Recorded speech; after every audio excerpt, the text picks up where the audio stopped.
Video bites from ulearn.photography. Here's our principal, Simon Q. Walden. Hello and welcome to another video bite. I'm going to be a bit sort of philosophical here today. In a conversation with another photographer who I'm not going to name, and you'll see why in a moment, but he raised this thing about as photographers, his feeling was, and I'm inclined to agree with him, that as photographers, or indeed as creatives in general, all of us tend to go through a moment when we doubt our work, where we feel that at best we've reached a plateau and that we're not improving. At worst, that our work is actually going backwards, that we're not shooting as well as we used to. It can be depressing and disheartening, and I'm sure that more than one photographer has stopped shooting because they've kind of had that moment. But actually, we have to kind of treat that doubt as a positive thing. That sounds like a bit wishy-washy, but let me tell you what I mean by that. If you're in that kind of doubting phase where you feel you're not progressing, you're not improving, or even going backwards, the first thing to say is you're probably not going backwards. It's just that your expectation of what makes a good photograph is continually upwards as you become more and more skilled, and you just need to kind of raise your skill levels to match your expectation. But another way of talking about doubting yourself is talking about re-examining yourself.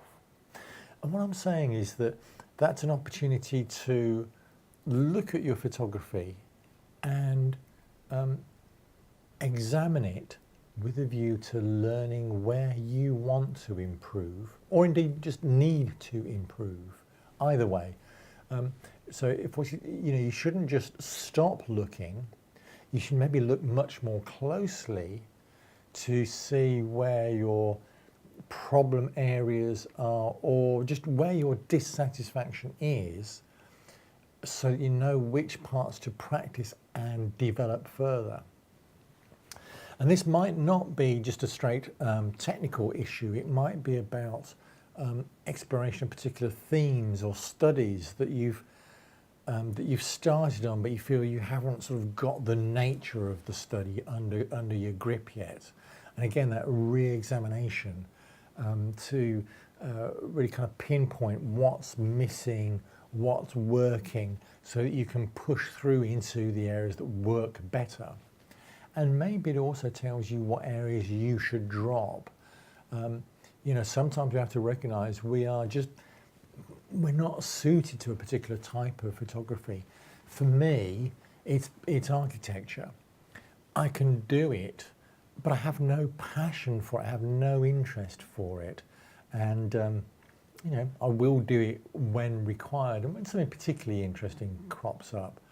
But there would be no point in me setting out to be an architectural photographer.